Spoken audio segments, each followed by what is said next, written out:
Assalamualaikum warahmatullahi wabarakatuh.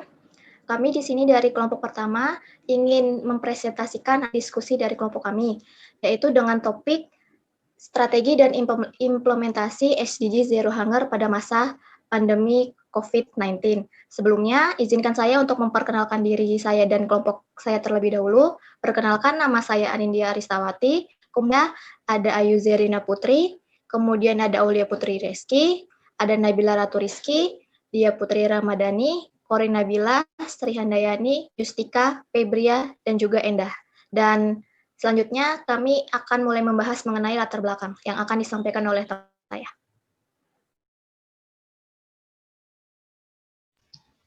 Baiklah, selanjutnya latar belakang.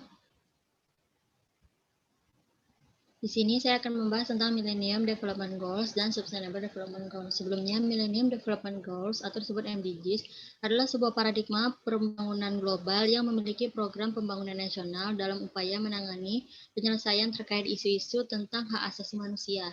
Nah, pembangunan pada hakikatnya merupakan suatu proses kesinambungan antara dimensi sosial, dimensi ekonomi, dan juga lingkungan yang bertujuan untuk mensejahterakan masyarakat. Adanya MDGs ini dideklarasikan pertama kali di konferensi tingkat tinggi Millennium yang dihadiri oleh 189 negara anggota PBB di New York pada tahun 2000, yang mana negara tersebut berkomitmen untuk menjalani program pembangunan nasional untuk menyelesaikan terkait isu-isu hak asasi manusia dan juga kebebasan.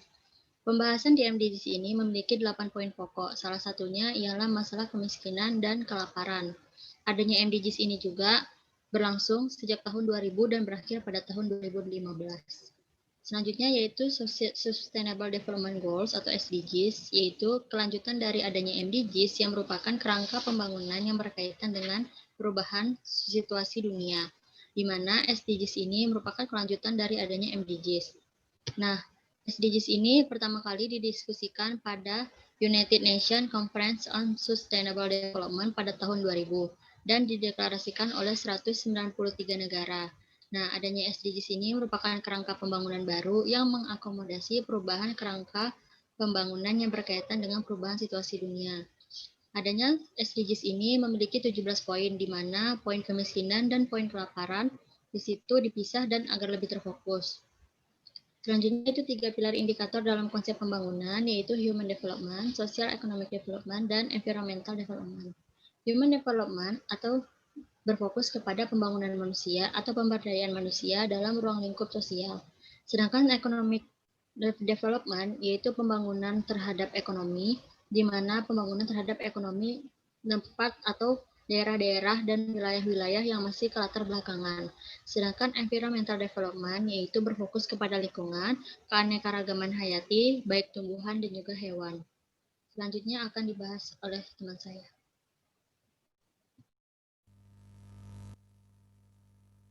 Selanjutnya di sini saya akan melanjutkan mengenai latar belakang. Pada tahun 1974, FAO melaporkan mengenai tingkat kelaparan di dunia untuk pertama kalinya, di tengah populasi yang semakin bertambah dan semakin urban. Menurut FAO, kelaparan merupakan suatu keadaan ketidaknyamanan atau keadaan yang menyakitkan, diakibatkan tingkat konsumsi makanan yang tidak mencukupi. Menjadi suatu permasalahan karena tidak mengkonsumsi kalori atau energi makanan yang cukup dalam sehari, guna untuk menjalani aktivitas sehari-hari secara normal, aktif, dan sehat. Jika kondisi tersebut terus-menerus berlangsung, lama-kelamaan orang-orang tersebut akan menderita kekurangan gizi.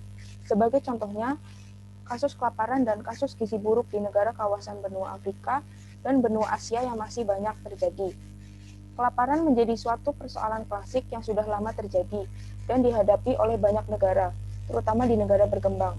Setelah sempat menurun dalam beberapa dekade terakhir, jumlah orang yang menderita kelaparan perlahan meningkat kembali, sehingga terdapat sekitar sebanyak 800 juta orang di tahun 2015. Hampir 75% dari mereka berada di negara berkembang dengan hidup di pedesaan. Maka dari itu, salah satu target dari SDGs sebagai kelanjutan dari MDGs adalah Zero Hunger. Diharapkan dengan adanya Zero Hunger tersebut, masalah kelaparan di dunia dapat menjadi semakin berkurang hingga di tahun 2030 mendatang. Zero Hunger merupakan tujuan dari SDGs, poin nomor 2 dari 17 keseluruhan tujuan global, dengan fokus utamanya untuk menangani agar tidak ada lagi kelaparan, mencapai ketahanan, memperbaiki nutrisi, dan mendorong adanya budidaya pertanian yang berkelanjutan. Sehingga ditargetkan di tahun 2030 mendatang, kasus kelaparan dan kasus gizi buruk bisa sesegera mungkin diakhiri. Tidak hanya itu, Zero Hunger juga bertujuan untuk memastikan semua orang, terutama anak-anak, bisa mendapatkan makanan yang cukup dan bergizi bagi mereka. Selanjutnya akan dijelaskan oleh teman saya. Saya akan melanjutkan pembahasan selanjutnya, yaitu perubahan MDGs menjadi SDGs. MDGs sendiri telah dipaparkan oleh teman saya sebelumnya. Nah, MDGs ini adalah agenda pembangunan yang berlaku pada tahun 2000 sampai 2015, diresmikan di United Nations Millennium Summit pada tahun 2000 silam. Nah, MDGs ini memiliki beberapa poin, yaitu menghapus kelaparan dan kemiskinan, mengurangi kematian anak-anak, meningkatkan kesehatan ibu, memerangi HIV/AIDS, malaria, dan penyakit lainnya, dan memastikan keberlangsungan lingkungan, dan menyuarakan kesetaraan gender, dan poin-poin lainnya. Nah, tujuan pertama MDGs adalah menghapus kemiskinan dan kelaparan sesuai dengan tema makalah kami, yaitu Zero Hunger. Tujuan pertama ini memang merupakan tujuan penting, namun kita tidak bisa melihatnya hanya dalam satu tujuan, karena tujuan MDGs ini akan berkaitan dengan tujuan-tujuan yang lainnya. Nah, seandainya tidak ada orang miskin, hampir semua masalah praktis dapat diselesaikan. Ketika punya uang, orang yang sakit bisa pergi ke dokter yang bagus. Dan ketika orang kelaparan, dia bisa membeli makanan yang enak dan juga yang sehat, bahkan bisa membeli bahan-bahan makan yang berkualitas. Dengan demikian, masalah kelaparan dan kemiskinan sangat penting untuk dibahas. Target MDGs dalam mencapai tujuannya adalah menurunkan proporsi penduduk yang tingkat pendapatannya 1 PPP dolar per hari menjadi setengah antara tahun 1990 sampai 2015 dan menurunkan proporsi penduduk yang menderita kelaparan menjadi setengahnya dari tahun 1990 sampai 2015 juga. MDGs dalam mencapai tujuan pertamanya, yaitu Zero Hunger, telah mampu mengurangi kelaparan dan memberantas kekurangan gizi. Nah, selanjutnya itu MDGs ke SDGs. Jadi, SDGs itu adalah pencapaian tujuan dalam MDGs yang memiliki target tahun setelah 2015 sampai ke 2030. Jadi, MDGs ini ya akan menghadapi tantangan-tantangan pada mencapai goals-nya. Nah, akan diteruskan oleh SDGs pasca 2015 sampai ke 2030. SDGs itu akan membahas secara lebih universal, karena sebelumnya MDGs ini adalah hanya membahas di negara-negara yang berkembang. Dengan demikian, karena SDGs ini lebih universal, maka SDGs akan mampu mengakomodasi tantangan-tantangan yang ada dan lebih menyetarakannya. Baik, penjelasan selanjutnya akan dijelaskan oleh teman saya, Enda Trisnani. Selanjutnya yaitu SDGs. Pada 25 September 2015, bertempat di Markas Besar PBB, para pemimpin dunia secara resmi mengesahkan Agenda Tujuan Pembangunan Berkelanjutan atau SDGs sebagai kesepakatan pembangunan global dengan kurang lebih 193 kepala negara yang hadir. Dengan mengusung tema Mengubah Dunia Kita, Agenda 2030 untuk Pembangunan Berkelanjutan, SDGs yang berisi 17 tujuan dan 169 target merupakan rencana aksi global untuk 15 tahun ke depan, yaitu sejak tahun 2016 hingga tahun 2030. Dalam mencapai tujuan mengurangi kelaparan, SDGs telah menetapkan target yang diukur melalui indikator. Target tersebut adalah menghilangkan kelaparan dan kekurangan gizi, menggandakan produktivitas pertanian, menjamin pertanian pangan berkelanjutan, mengelola kegeragaman genetik, dan meningkatkan kapasitas produktif pertanian. Contohnya yaitu Indonesia. Pencapaian Indonesia dalam mewujudkan SDGs telah mencapai hasil yang baik dengan berhasil mengurangi kesenjangan melalui pertumbuhan ekonomi yang inklusif, perluasan lapangan pekerjaan, dan akses terhadap pendidikan, dan penguatan langkah-langkah pencegahan tanggap darurat serta ketahanan terhadap bencana. Namun, keberhasilan Indonesia dalam mewujudkan SDGs tidak semuanya dapat dirasakan. Masalah-masalah yang sering dijumpai pada lingkup masyarakat pun masih menimbulkan pertanyaan. Salah satu masalah di Indonesia yang masih banyak terjadi hingga saat ini adalah masalah kelaparan. Dalam The Global Hunger Index tahun 2020, Indonesia menempati urutan ke-70 dari 107 negara dengan data yang cukup menghitung skor Global Hunger Index tahun 2020. Dengan skor 19,1, Indonesia memiliki tingkat kelaparan yang sedang, walaupun memiliki tingkat kelaparan sedang, tetapi masih menjadi masalah yang serius untuk Indonesia. Strategi dasar yang dapat digunakan sebagai langkah awal menuju tercapainya tanpa kelaparan. Yang pertama yaitu mengedepankan yang paling rentan sebagai fokus utama. Pemerintah lokal diharapkan memberikan perlindungan sosial kepada masyarakat yang rentan melalui kebijakan yang memudahkan masyarakatnya mengakses sumber daya untuk mereka berkembang dan mendapat mata pencaharian. Kemudian yang kedua, membuka dan memberikan akses pertanian ke pasar. Dalam hal ini, peningkatan infrastruktur oleh pemerintah sangat diperlukan agar memobilisasi petani untuk menyalurkan hasil pangannya kepada konsumen akan lebih mudah. Yang ketiga adalah mengurangi limbah makanan. Kita setidaknya pernah membuang makanan secara percuma, sedangkan makanan yang dibuang tersebut jika digabungkan dapat menghidupi banyak orang yang mengalami kelaparan. Maka dari itu, mengurangi limbah makanan dapat menjadi strategi lain mencapainya zero hunger.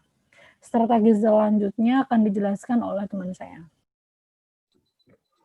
Strategi yang selanjutnya yaitu memastikan dan menggiatkan pertanian yang berkelanjutan. Dalam hal ini, petani sebagai pemeran utama harus dibekali informasi yang diperlukan untuk menjalankan pertanian yang berkelanjutan guna menjaga ketahanan pangan agar dalam kondisi perubahan iklim yang ekstrem sekalipun ketersediaan pangan tetap terjamin. Dan yang selanjutnya yaitu memastikan dan memprioritaskan nutrisi pada anak-anak terjamin dengan baik. Dalam hal ini, anak-anak dapat menjadi pihak yang paling rentan untuk mengalami kekurangan gizi. Maka dari itu, nutrisi untuk anak merupakan hal yang utama. Dan untuk memastikan gizi pada anak terjamin dengan baik dapat dimulai dengan langkah-langkah dasar seperti salah satunya melalui program ASI hingga usia anak 2 tahun.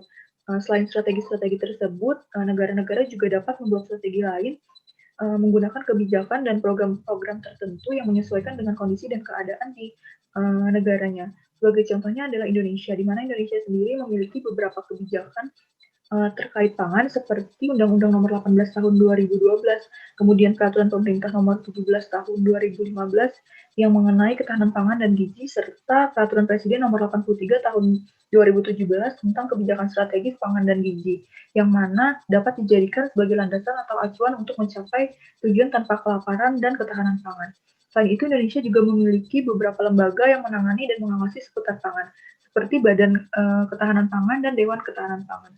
Kemudian, Indonesia juga memiliki beberapa program sebagai upaya atau strategi untuk mencapai goal Zero Hunger ini, seperti diantaranya yaitu RANPG atau Rencana Aksi Nasional Pangan dan Gizi, dan kemudian terdapat program lain dari Kementerian Pertanian yaitu UKSUS Pajale atau upaya khusus padi, jagung, dan kedelai sebagai upaya peningkatan produksi bahan pokok utama Indonesia, di mana program peningkatan ini dijalankan dan didukung dengan adanya pemberian bantuan oleh pemerintah dalam bentuk subsidi untuk pupuk, benih, dan keperluan pertanian lain yang dibutuhkan oleh petani untuk menunjang proses pertanian.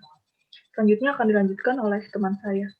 Pada April 2020, tepat sebelum Hari Dunia, World Program menyatakan jika terdapat 265 juta orang di jumlah tersebut dua besar dari yang diperkirakan pada tahun lalu. Kelaparan semakin memperburuk ada di mana sebanyak 820 juta orang terus menghadapi krisis kelaparan yang semakin berlanjut. Krisis kelaparan terkait virus COVID-19 disebabkan karena kesulitan ekonomi, kenaikan harga, dan juga gangguan dalam pasokan makanan semenjak terjadinya pandemi di tahun 2020. Pandemi mengganggu pasokan makanan karena petani tidak dapat bekerja. Menurut World Food Program, hal ini terjadi karena adanya pembekuan atau penghentian aktivitas perdagangan sementara yang dilakukan oleh banyak negara di dunia, pembatasan aktivitas dengan cara melakukan lockdown, dan upaya lainnya yang dilakukan banyak negara.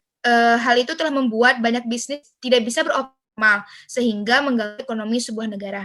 Kematian akibat kelaparan di saat pandemi saat ini dikirakan mencapai 12.000 per hari di akhir tahun 2020. Pada 17 April, Johns Hopkins University mencatat angka kematian tertinggi akibat COVID-19 yaitu sebanyak 8.890 orang. Selanjutnya akan dilanjutkan oleh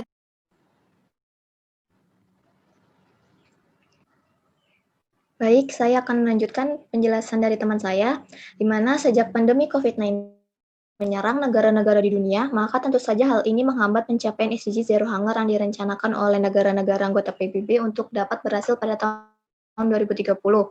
Hambatan dalam pencapaian Zero Hunger dapat dilihat dari adanya penurunan ekonomi global akibat COVID-19. Badan Pusat Statistik melaporkan jika terdapat penurunan sebesar minus 0,10% untuk bulan Juli jika dibandingkan dengan bulan Juni. Penurunan harga terbesar terjadi di kelompok makanan, minuman, dan tembakau dengan minus 0,73%. Hal ini karena terjadinya pembatasan aktivitas seperti melakukan penguncian wilayah atau lockdown, dan upaya social distancing dilakukan untuk dapat menghentikan persebaran virus corona karena masyarakat khawatir akan tertular oleh virus ini. Hal ini juga akan berdampak pada peningkatan 4 juta anak yang mengalami stunting, yaitu anak yang tidak dapat berkembang dengan baik karena kekurangan gizi.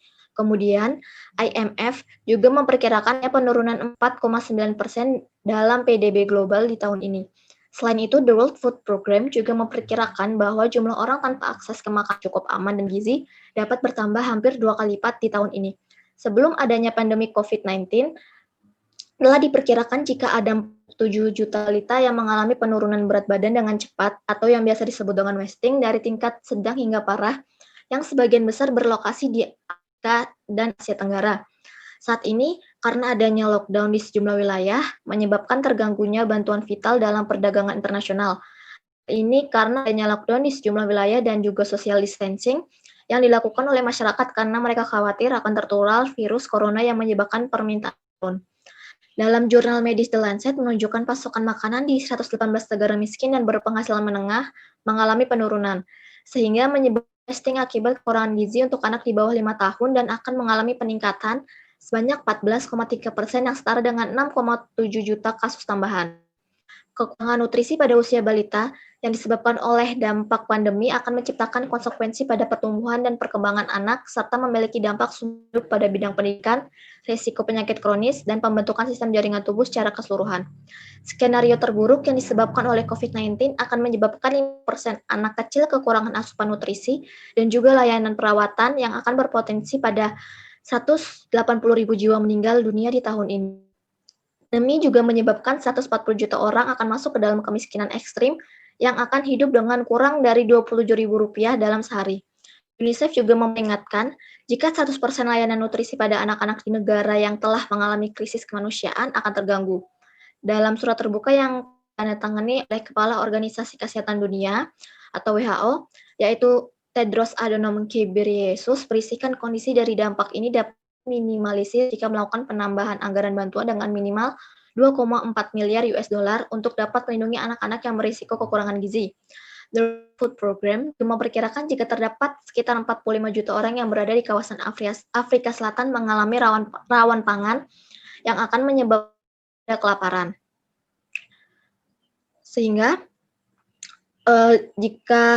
Sehingga dilaporkan bahwa sejumlah orang yang berada di kawasan Afrika Selatan tersebut tidak memiliki akses untuk memenuhi kebutuhan makanan yang memadai, terjangkau, dan bergizi, naik menjadi 10% dari tahun lalu. Asosiasi Korespondensi Kawasan Afrika Selatan dalam webinar yang mereka adakan mengatakan bahwa penyebab utama dari kelaparan tersebut adalah adanya pandemi COVID-19, ditambah dengan perubahan iklim dan kesulitan ekonomi di beberapa negara bagian. Direktur Pangan Dunia untuk kawasan Afrika Selatan yaitu Lola Castro mengatakan Zimbabwe menjadi negara yang terkena dampak paling parah dengan adanya COVID-19. Sehingga akan diperkirakan mencapai 86 juta orang yang rawan kelaparan pada akhir tahun ini. Dirinya juga menyatakan jika penyakit yang disebabkan oleh virus COVID-19 adalah suatu keadaan yang merugikan mata pencarian banyak masyarakat miskin di kawasan tersebut dan menjadikan hal ini sebagai keadaan darurat tambahan. Penghentian kegiatan yang disebabkan oleh pandemi menyebabkan banyak orang menganggur sehingga meningkatkan tingkat kelaparan yang ada di negara tersebut. Banyak petani, khususnya dari kalangan perempuan yang terkena dampak adanya pandemi COVID-19 ini dan juga berakibat pada produksi pangan. Kalangan perempuan terkena dampak ini karena menurut hasil penelitian dari Michelle Tertilt, yaitu seorang ekonom di Universitas Mannheim di Jerman, menyatakan bahwa lebih banyak perempuan bekerja di pekerjaan yang bisa dikerjakan dari jauh, misalnya PNS, pekerja kantoran, bertani, berdagang, dan banyak lainnya. Karena banyak perempuan kerja di luar rumah seperti di restoran, di industri perjalanan, dalam sektor pertanian dan juga dalam sektor perdagangan, sehingga di seluruh dunia restoran dan bar pun ditutup, serta perjalanan sangat terbatas karena adanya pandemik. Dan juga diberlakukannya sistem lockdown di sejumlah wilayah sehingga para petani dan juga sektor perdagangan tidak dapat bekerja dengan baik, sehingga hal ini memberi dampak pada terbatasnya ruang gerak bagi perempuan. Selanjutnya kita dalam studi kasus yang akan dijelaskan oleh teman saya. Baik, selanjutnya adalah studi kasus kelaparan di Zimbabwe. Berdasarkan data dari WFP pada tahun 2019, angka kelaparan Zimbabwe sebelum COVID-19 adalah 7,7 juta orang. Kemudian pada saat COVID-19 melanda Zimbabwe, WFP mengatakan bahwa pada akhir tahun 2020, jumlah orang yang mengalami kerawanan pangan di Zimbabwe menjadi 8,6 juta orang, yang mana angka tersebut melonjak sebesar hampir 60% dari total populasi Zimbabwe. Menurut data peta kelaparan untuk Zimbabwe pada akhir Oktober 2020, menunjukkan bahwa 6 dari 10 provinsi mengalami prevalensi konsumsi makanan yang sangat tinggi. Adanya pandemi COVID-19 semakin memperburuk situasi kelaparan di Zimbabwe, dan musibah ini sejatinya telah mempengaruhi semua aspek kehidupan, baik di aspek paling vital yaitu ekonomi yang turut mempengaruhi kerja aspek lainnya. Kemudian pada poin yang kedua, krisis pangan yang terjadi di Zimbabwe dipicu oleh perubahan iklim dan keruntuhan ekonomi yang berdampak pula pada kurangnya pasokan bahan bakar, kurangnya air minum bersih, pemadaman listrik yang berkepanjangan, dan kemiskinan yang meluas diakibatkan oleh pengangguran yang juga semakin meluas, serta virus COVID-19 yang semakin memperburuk krisis kelaparan yang sudah semakin parah di Zimbabwe. Oleh karenanya, WFP menyerukan tambahan bantuan untuk Zimbabwe sebesar 250 juta US dollar guna mendukung bantuan bagi jutaan orang yang rentan. Baik, selanjutnya yaitu dampak krisis kelaparan di Zimbabwe. Seperti yang kita tahu, bahwasanya di masa pandemi COVID-19 ini, krisis kelaparan di Zimbabwe semakin parah. Hal ini diperparah dengan pandemi COVID itu tadi. Dan kebanyakan dari adanya kasus ini dan juga pandemi COVID ini menyebabkan beberapa dampak yang cukup tidak menguntungkan bagi kondisi di negara Zimbabwe sendiri. Dan hal itu berefek pada sistem kesehatan.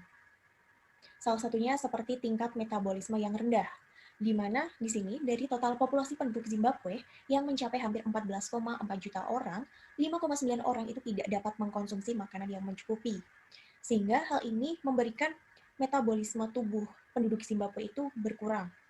Apalagi di tengah pandemi COVID-19, sehingga mereka akan sangat rawan terkena virus tersebut. Selanjutnya yaitu kekurangan gizi atau malnutrisi, di mana menurut data dari peta kelaparan dunia, di Zimbabwe terdapat 2,9% anak-anak di bawah usia 5 tahun menderita malnutrisi akut, sedangkan 3,5%-nya anak-anak di bawah 5 tahun lainnya mengalami kekurangan gizi kronis. Nah, lalu apa perbedaannya akut dengan kronis ini? 2,9% anak-anak yang menderita malnutrisi akut di sini adalah anak-anak yang baru terindikasi atau baru diduga mengalami. Sedangkan 23,5%-nya ini mereka sudah mengalami penyakit atau kekurangan gizi ini sudah sejak lama dan belum disembuhkan. Lalu selanjutnya adalah angka mortalitas yang semakin tinggi. Melihat adanya kekurangan gizi dan metabolisme yang rendah dari kebanyakan penduduk Zimbabwe. Nah, akhirnya hal ini meningkatkan kasus kematian yang ada di Zimbabwe. Mengapa demikian? Karena tubuh pada masyarakat atau penduduk Zimbabwe itu tidak memiliki asupan gizi yang baik, sehingga mereka sangat rentan terkena virus. Apalagi kita tahu bahwasanya yang mengalami kekurangan gizi kebanyakan adalah anak-anak, sehingga anak-anak itu sangat rawan sekali dan belum memiliki antibodi yang kuat seperti orang dewasa, sehingga mereka sangat rentan terkena virus COVID. Bahkan angka kematian tertinggi di Zimbabwe itu adalah dari anak-anak sendiri, seperti itu. Bahkan dilansir dari aljazeera.com itu dari salah satu narasumbernya, yaitu si Zivira, salah satu pekerja informal di Zimbabwe, dia mengatakan bahwa kami tahu ada virus COVID-19 di negara ini, tetapi kami akan mati kelaparan terlebih dahulu jika kami tidak mendapatkan makanan. Sehingga dari sini kita dapat menyimpulkan bahwasanya kelaparan memang menjadi salah satu problematika yang menjadi momok di Zimbabwe, sehingga hal ini perlu dituntaskan dulu, seperti itu. Dan lalu selanjutnya kesimpulannya adalah Dari seluruh paparan yang sudah teman-teman saya tadi paparkan, kita dapat menyimpulkan bahwa isu SDGs nomor 2 ini di tengah pandemi COVID-19 semakin dihadang oleh beberapa hambatan. Sehingga kita belum bisa mengimplementasikan SDGs nomor 2 ini dengan baik. Apalagi di tengah kondisi seperti ini, sehingga hambatan-hambatan yang sebelumnya itu tidak ada menjadi pekerjaan rumah yang baru lagi untuk seluruh dunia dalam mengimplementasikan tujuan yaitu dari zero hunger. Sehingga dalam hal ini perlu diupayakan atau perlu dilakukan suatu strategi khusus seperti halnya yang pertama dengan melakukan fokus utama terhadap pemberian asupan kepada kelompok-kelompok yang rentan, seperti itu. Lalu yang kedua, dengan mengurangi limbah makanan yang menjadi penghambat dari keberlangsungan zero hunger ini. Dan yang terakhir adalah dengan menggiatkan pertanian yang berkelanjutan, sehingga tingkat makanan atau konsumsi makanan ini semakin meningkat, apalagi di daerah-daerah yang rawan akan terkena dampak kelaparan. Dan sejatinya semua hal itu akan terwujud jika adanya kerjasama dari berbagai belah pihak. Sehingga jika kita hanya bekerja sendirian, maka hal ini tidak akan tercapai. Demikian presentasi dari kelompok kami, kurang lebihnya kami mohon maaf. Terima kasih. Wassalamualaikum warahmatullahi wabarakatuh.